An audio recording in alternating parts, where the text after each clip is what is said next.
Now, I'd just gotten up this morning and the dogs are out on the front porch.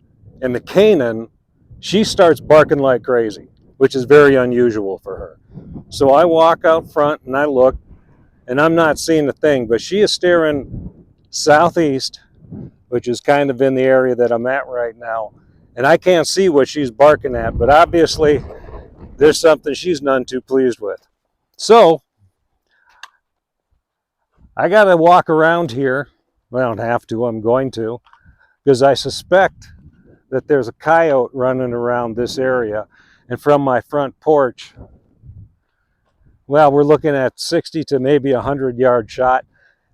And the Nosler of Armageddon, the 110 grain, or the Nosler ballistic tip, a couple of different loads that I've got worked up here that would work beautifully on a short shot out of the 300 blackout, would fix this problem lickety-split, saving the livestock and or, God forbid, little kids, anybody else that happens to be around here. But as I'm looking around, the ground is really pretty soft, so any tracks, I can pick them up pretty quick. And I'm looking for scat though, because the coyotes, they're going to eat out of the junipers, they're going to eat the berries off of the ground this time of year. So you're going to see juniper berries in the scat. So as I'm scanning the ground, and that's what I'm looking for, I've already found one pile of fertilizer. So I think I'm definitely on the right track here. So I'm just kind of figuring out lanes from the front porch or wherever I might be a little bit closer to the house to this general direction, sort of southeast. And we're just going to keep the neighborhood safe. I am the neighborhood watch. What a beautiful day to be out doing this thing too. The two different loads that I have here are both Nosler bullets. The first one is going to be a 125 grain ballistic tip that I've loaded with 18 grains of little gun. The second load that I have over in this box is going to again be a Nosler bullet. It's the 110 grain of Armageddon, and I've loaded that one up with 17 grains of Hodgdon H110. So what I'm doing here is I'm going to be testing both of the loads that I've worked up, because I'm thinking coyotes. So I'm going to have the 125 grain in one magazine. I'll have the 110 grain in a different magazine. And then I just grab the mag that I think I need for the task immediately at hand. But they're both being in 300 blackout, a nice compact rifle. This one, I've done the same thing I pretty much do to most of these auto-loading rifles, carbines, is I take epoxy clay. And it's a two-part affair. You got to mix it together. And it's kind of like working with any clay, where you mold it into, like, say, an 1.5 inch diameter tube and make it a roughly 4 inches long. And I stick that on the side of the pistol grip. And then I'll take my hand and I start molding my hand around that tube of epoxy clay. And at the same time, I'm kind of sticking it to the side of the pistol grip. So the whole point of doing that in my ergonomic setup, to bring your hand underneath a pistol grip kind of like this is not as natural as to say if you were going to shake hands with somebody. Just like that. Very natural to bring your hand up like that. Well, if I'm going to grab an auto-loading rifle or carbine, whatever, I kind of like to have that same sort of ergonomic angle and feel. So what I do is I take that epoxy clay and I mold that to exactly my hand, and then it's permanently attached to the side of the pistol grip. So when I bring my hand up, it's like shaking hands with an old friend. I've got a perfectly formed thumb rest right here. My fingers fit exactly into the grooves because it's molded exactly to my hand. And my trigger finger I can leave extended out, and it's a very short travel rearward to bring it back to the trigger. And this is something that I kind of got into the habit of doing after realizing how much more comfortable it is for me to do that. And then typically, you top off with whatever kind of optic you like. This one happens to be a Leupold 2-6.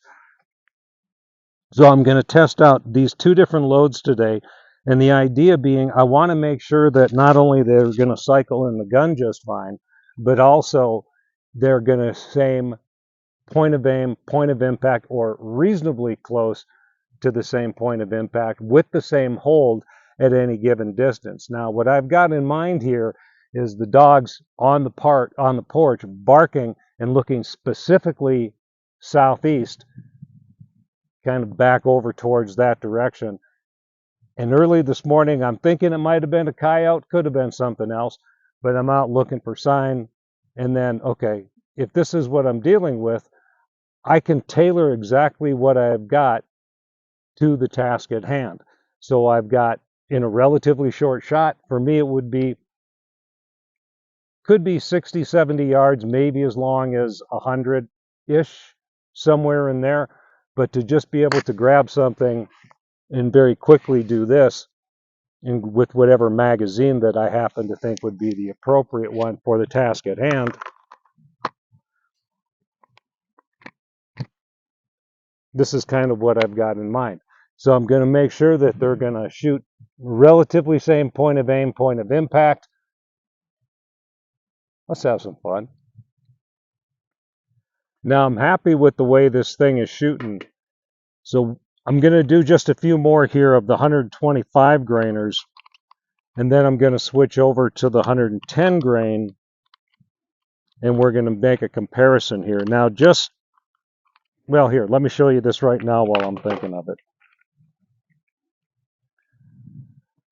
Now notice that my primers here, they're not what we would call flattened. We're not seeing any cratering. This is exactly what we want to see.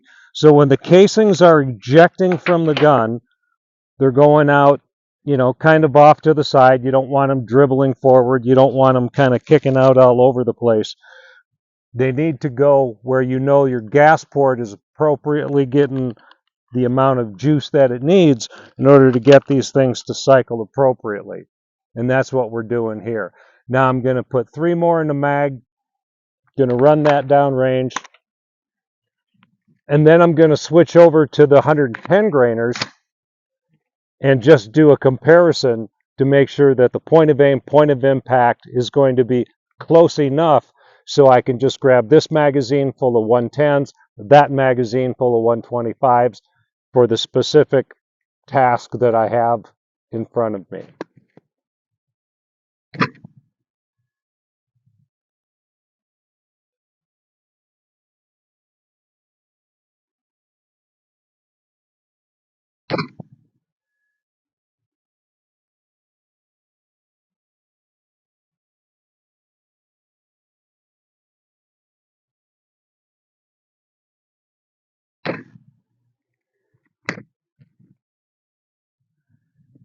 And now I've got the gun sighted. I'm sighting about 1 inch high. And now I'm going to switch over from the 125 grain over to the 110 grain Nosler Varmageddons using H110. And we'll get a good idea here. I'm just shooting groups of 3. I like 3-shot groups. Tells me how I'm doing.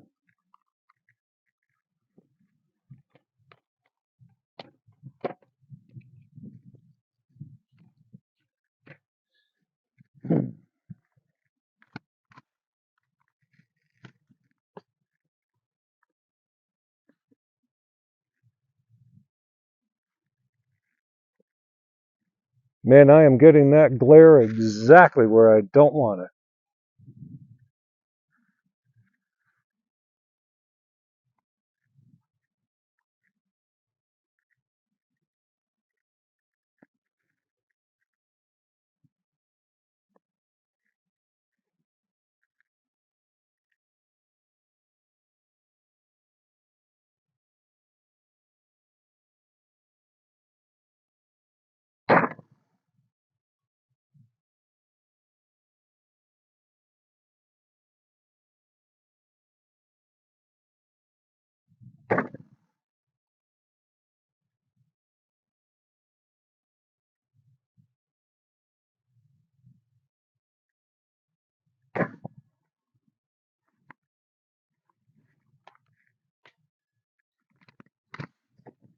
All right, go take a comparison note. So now, having shot just a few of the 110 grain Barmageddons, they are printing close enough to where it just really isn't going to make any difference. Now, one thing I have noticed very quickly was that the 110 grain are ejecting closer to 4 o'clock as opposed to the 125 grain ballistic tips were ejecting about 2 o'clock. The 125s using little gun, the gun is running hotter. H110, 17 grains with the 110 grain Barmageddons that are ejecting about 4 o'clock. The gun is definitely running a little bit cooler. I'm not getting any flattening. My primer strikes are looking fine. You know, there's just really not enough difference between these two loads to do what I want it to do. So it's just a matter of fine tuning if I want to use a 125 grain bullet because I got a coyote heading towards the sheep pasture, or if I want to grab the 110s. It's just, that's the beauty of being able to hand load. And with blackout, I mean, I can shoot 110s up to 220 grainers that I have loads worked up for already. But this was something, and that's the beauty of it. You can just grab what is the right tool for the job for the specific circumstances and just take care of business. Now, I don't have any other questions that I need answered about how these are going to shoot. But you know what? As long as I'm having fun, I'm just going to shoot some more. Happy trails.